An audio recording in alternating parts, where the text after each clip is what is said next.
Leadership in the face of a pandemic falls on many shoulders, those of our doctors and emergency responders first of all, and the families and institutions that support them.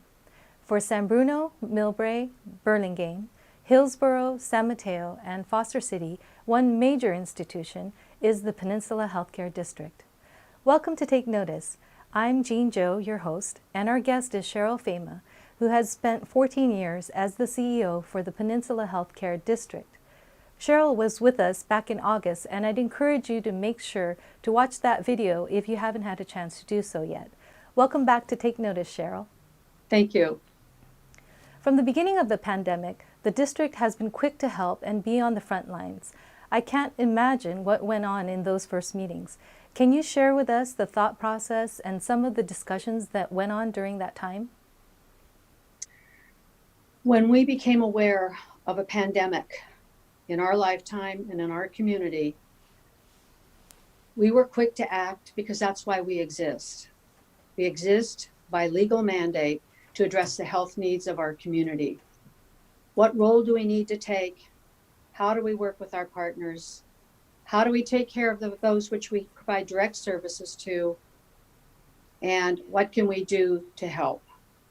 So our discussions with our team were, where are the gaps in services? How can we partner and help our grant recipients? And how do we provide safety for our patients?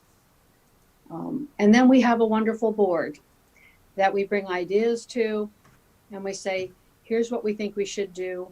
And they give input, and they have been generous in saying, go for it.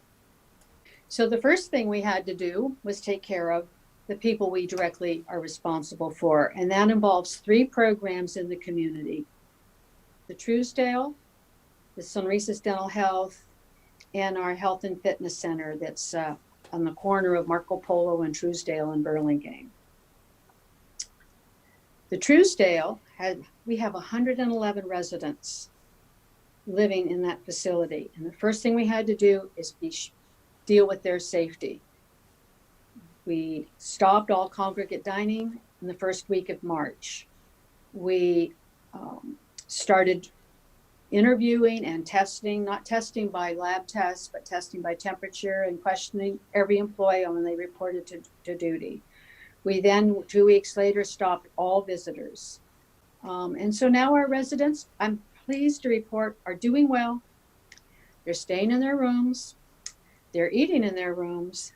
But the other thing we did, which I think is sort of fun, is when they first come in, they get a K-pad, which is kind of like a Chromebook. They get something to stay connected with their family. But what the district did, and Eschaton, our partner, we gave every senior living in that facility an Alexa Dot, so they could have somebody to talk to. And now we've even wired it so that they can use their Alexa to talk directly to their friends that live in the facility. So that was our first stop.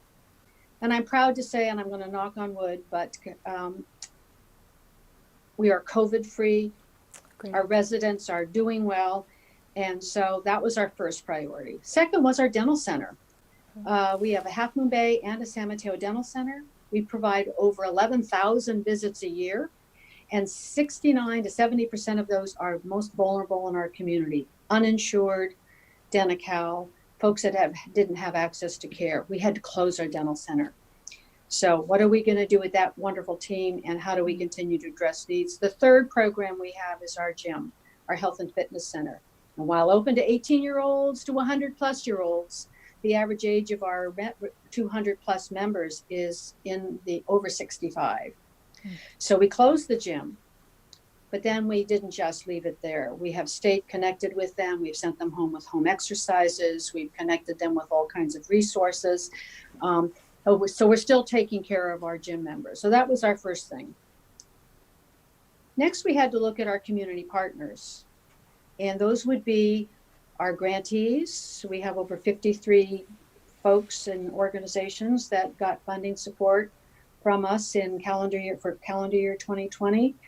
And what we told all of them is, look, this is an unusual circumstance. You are free to use the funding in whatever need you have. to serve your organization and to serve the community. And the second thing we said is don't worry about if you don't spend it by December, you lose it. We will be flexible on the term. The second thing we did is reach out to our big partners, the hospital, Mills Peninsula, and of course the county health system. And then we formed a lot of new partnerships and friendships. And that was just some examples is locally, personal protective equipment is PPE is so critical. Mm-hmm. And in Millbrae, the Millbrae Culture Committee has looked at the district as being helpful in how to direct PPE in the priority areas. So we have been working with the MCC and have been able to deliver gowns and masks and gloves to the hospital, to skilled nursing facilities, to assisted living facilities, and to some of our care partners. Well, that sounds really good. Can you go a little bit more into the countywide efforts? I'd be happy to. One of the important things for me to share for your audience is that the healthcare districts are an important part of the whole county health system. So working closely with county health was always, from day one, part of our activities. So while we started with taking care of our direct patients and with our partners, one of the first people that I connected with was Louise Rogers, who is the chief of health of the county.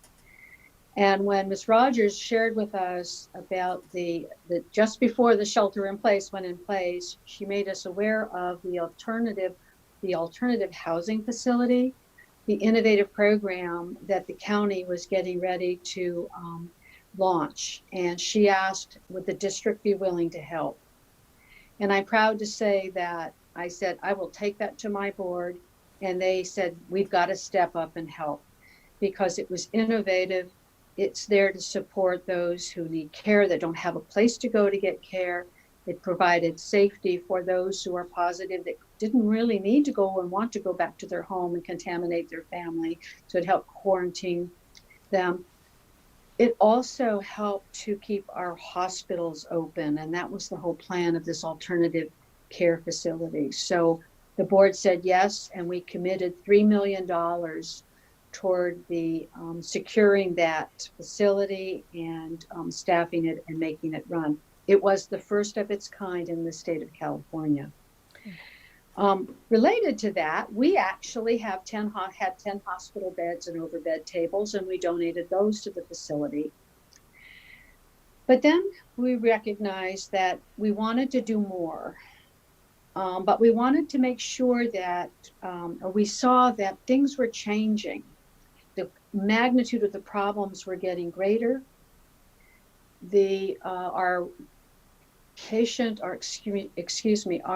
senior resource line, the number of calls coming in has just gone up with the extension of the shelter in place, and the needs of our providers were getting stretched and strained. So the board said, we need to make more funding available. But what the COVID relief fund is, it's an additional $600,000 of funding made available by the district for any countywide health and human service organization to address COVID-related needs. And what the board did is they said, let's not put it all up front because things are moving so fast. So what we're doing is we're releasing the funding in June, July, and August. And we're just actually in the very first round of grants. We just got those all in. We received 23 requests, 50% from new organizations, and our Community Health and Investment Committee, which is a board committee and provides all the oversight of that kind of funding by the district and recommends to the board. They will be reviewing those requests. And so what we'll be doing is we'll be releasing $200,000 each of those 3 months, because the big need today may not be the big need in the middle. And we've already experienced that. Some of our grant requests are for the big three, food and PPE and technology to help get used to the virtual mental health, the virtual doctor's visits, the virtual education. But the other now is how to get their facility ready to open up. How do they retrofit it to do social distancing? So we have requests for providers to help them get ready to be open again. And then we've done a whole series of just educational programs that are available on our website, are available on the county's website, everything from healthy tidbits to home exercises to mindfulness classes. So we want to be available to all of the county, be a partner to all of the county providers.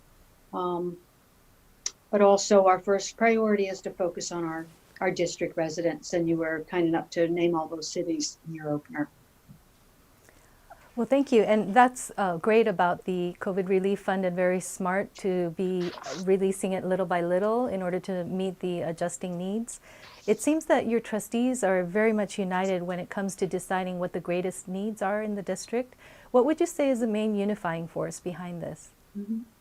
Well, our district, our directors, all of them have been very long-time residents within the district. Many of them, almost all their life, have lived in the district. They care. They are completely volunteer. They are elected officials, but they are volunteers. They do not take any benefits of any kind. And they have a shared value structure. They took these jobs so that they could make a difference. They take it very seriously. They want to help the community. They want to be able to articulate how specifically they impacted it, how we are measuring our impact. And they also take very seriously shepherding the resources that we've been entrusted to take care of. So they have a shared set of values. They also have very much a commitment to the vision of the organization. We exist to see that every resident within the district has the opportunity to achieve their optimal health through prevention, education, and access to basic medical, mental, and oral health services. So those are kind of our drivers and our commitment. They also have common work ethic. They want good data. They want staff to be sure we've done our homework. They make sure that we give annual updates on what the priority needs are, that all of us on the team stay effectively networked and connected to the community. And then the other thing, kind of the heart of the real backstory on how they all work together, they bring a rich diversity in professional skills and perspectives. They are skilled in constructive disagreement and discussion. And they're very respectful of each other, even if they need to vote against one of their recommendations. So I think the diversity of perspectives, a commitment to quality, and the view that they are responsible not only to meet needs today, but with a long view. We've been around for 72 years, and they plan to be around another 72, just not those of us in the chairs. Well, thank you. It's very clear that you have that definite caring and commitment and work ethic. All of that is amazing. Thanks so much to you, Cheryl, and to the Peninsula Healthcare District's Board of Trustees for your significant role in supporting local health. We wish you continued success as we collectively take steps toward pandemic resolution. Please tell your family, friends, neighbors, and colleagues about Take Notice, and encourage them to watch and like us on YouTube and Facebook. You can also view Take Notice on Comcast Cable TV Channel 27 and AT&T Cable Channel 99 5 days a week, 4 times a day. We at Take Notice wish you all a safe day. See you next time.